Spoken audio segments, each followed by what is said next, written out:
Narito ang iyong pang-araw-araw na horoscope para sa Capricorn para sa araw ng March 20, 2026. Ang araw na ito ay nagbibigay ng isang napakagandang pagkakataon para sa mga Capricorn na mas pagtuunan ng malalim na pansin ang kanilang sariling disiplina at ang pagbuo ng mga pangmatagalang plano para sa kinabukasan. Maaaring makaramdam ka ng isang matinding udyok na maglaan ng sapat na oras sa masusing pagsusuri ng iyong mga kasalukuyang gawain at pag-isipan kung paano ang bawat galaw mo ngayon ay makakatulong sa pag-abot ng iyong mga mithiin sa hinaharap.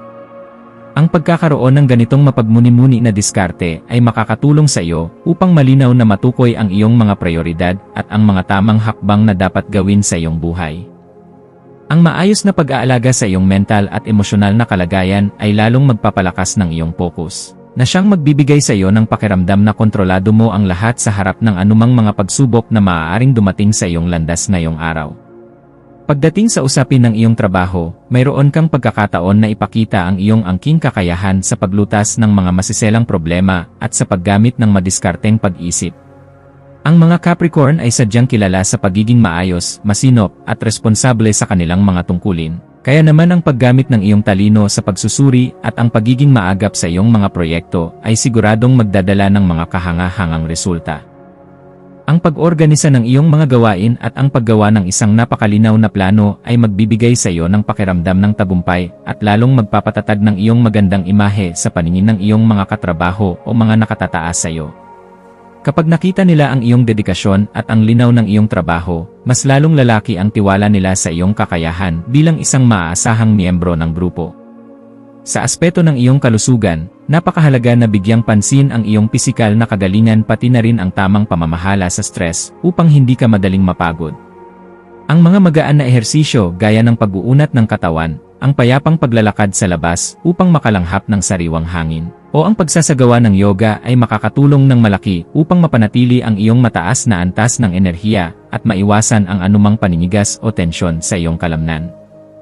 Ang pagkakaroon ng isang balansing pagkain at ang pagsisigurong nakakakuha ka ng sapat na oras ng pagtulog ay magbibigay sa iyo ng sigla at talas ng isip na kailangan mo sa kabuuan ng iyong maghapon. Ang araw na ito ay maituturing na pinakamainam na panahon para simulan ang mga bagong gawi sa kalusugan na sadyang makakatulong sa iyong pangkalahatang kabutihan sa loob ng mahabang panahon. Pagdating naman sa usapin ng pera, maaaring magkaroon ka ng pagkakataon na mas maayos na mapamahalaan ang iyong pananalapi sa isang masinsinang paraan.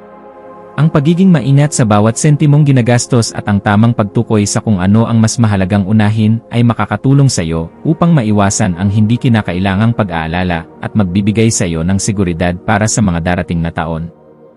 Ang mga simpleng hakbang gaya ng tapat na pagtatala ng iyong mga pinagkakagastusan at ang maingat na pagpaplano sa iyong mga pamumuhunan ay magdadala ng kalinawan at matibay na tiwala sa iyong sarili pagdating sa iyong kalagayang pinansyal.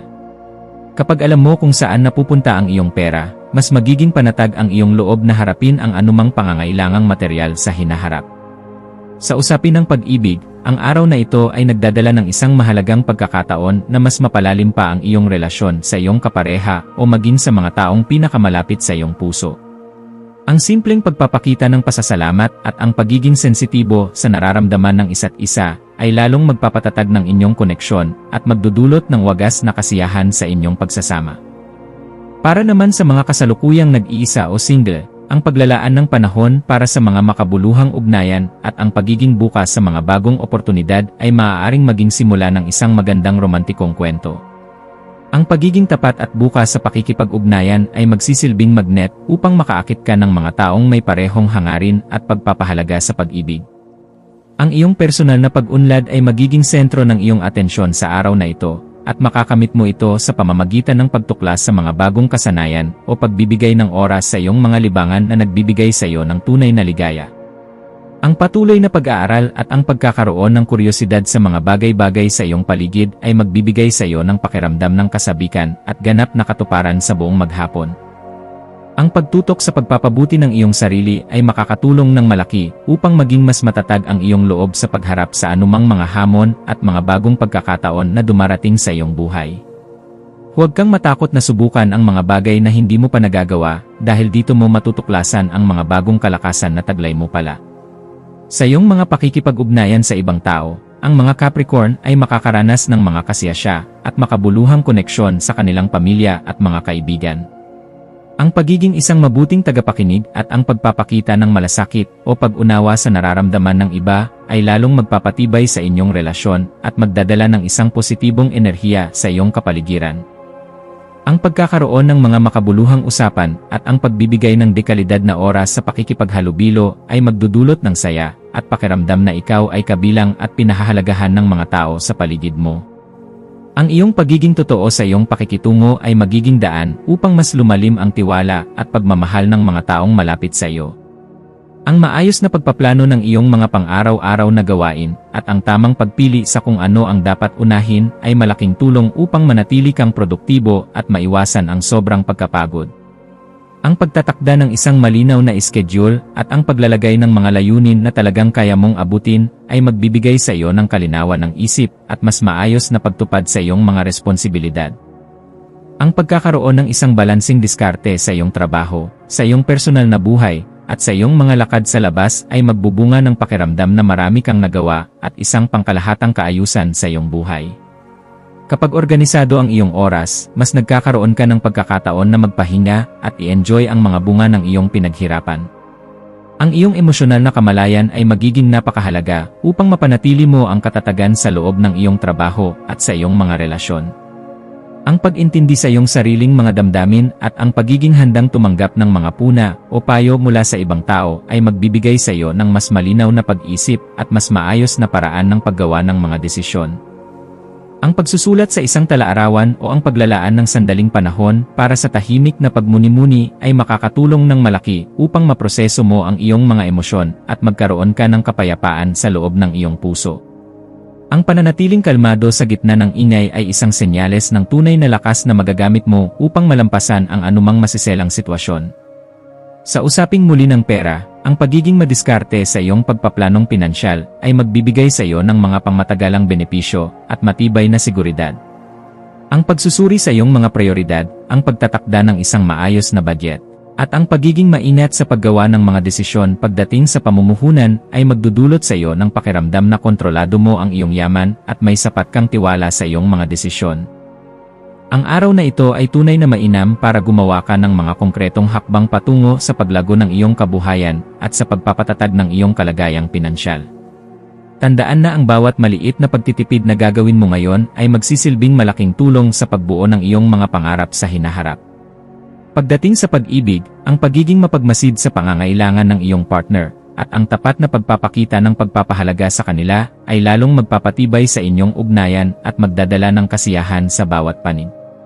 Para sa mga single, ang paglalaan ng oras para sa mga makabuluhang koneksyon at ang pagiging bukas sa mga bagong pagkakataon ay maaaring magdala ng isang sariwa at masayang romantikong karanasan.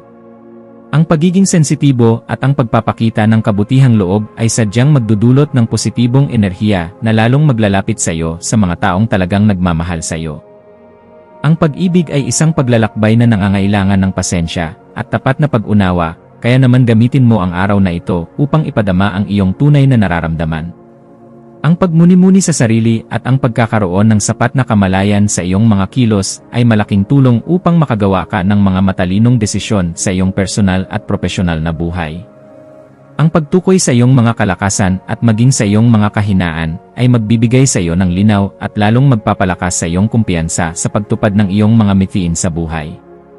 Ang araw na ito ay mainam para magtakda ka ng mga malinaw na layunin at gumawa ng mga praktikal na hakbang patungo sa iyong personal na paglago at ganap na kaligayahan. Huwag mong katakutan ang iyong mga kahinaan, bagkus ay gamitin mo itong inspirasyon upang mas lalo mo pang mapabuti ang iyong sarili sa bawat araw na lumilipas. Ang iyong mga malikhaing hangarin at mga libangan ay siguradong magdudulot sa iyo ng ligaya at isang pakiramdam ng tagumpay. Ang paglalaan ng sapat na oras sa mga masining na gawain gaya ng pagsusulat, musika, sining, o paggawa ng anumang handicrafts ay makakapagpasigla ng iyong isipan at magbibigay ng positibong enerhiya sa iyong buong pagkatao. Ang pagsasama ng iyong pagiging malikhain sa iyong pakikipag-ugnayan sa ibang tao at maging sa iyong trabaho ay magbubukas ng maraming pinto para sa mga bagong oportunidad at lalong magpapalakas sa iyong pakikilahok sa iyong kapaligiran. Ang pagiging malikhain ay isang mabisang paraan upang mailabas mo ang iyong mga naiisip sa paraang nakakagaan sa kalooban at nakakapagbigay din ng inspirasyon sa ibang tao. Ang kabuuan ng iyong araw ay magiging lubhang maayos kung maipapakita mo ang iyong likas na determinasyon, matalas na focus, at ang iyong katatagan sa harap ng anumang hamon. Ang pagbibigay ng sapat na oras para sa iyong sarili, sa iyong mga relasyon, sa iyong trabaho, at sa iyong mga malikhaing aktibidad ay magdudulot sa iyo ng isang buo at balanseng kaligayahan at pakiramdam ng pagkakaisa sa lahat ng bagay. Ang pagiging maagap at ang tapat na pagpapakita ng pasasalamat sa mga tao at biyayang nasa paligid mo ay siguradong magbubunga ng isang napakapositibong karanasan at lalong magpapalakas sa iyong personal na paglago sa loob ng buong araw. Tandaan na ikaw ang may hawak ng manibela ng iyong buhay, kaya naman itama mo ang iyong direksyon patungo sa mga bagay na tunay na mahalaga. Ang iyong mga maswerteng numero para sa araw na ito ay 5, 10, at 11 na siyang magsisilbing gabay mo sa iyong mga gagawing desisyon. Ang kulay na forest green naman ang iyong magiging maswerteng kulay dahil ito ay magdadala ng isang pakiramdam ng katatagan, matalas na focus, at isang enerhiyang nakatapak sa lupa o grounded energy.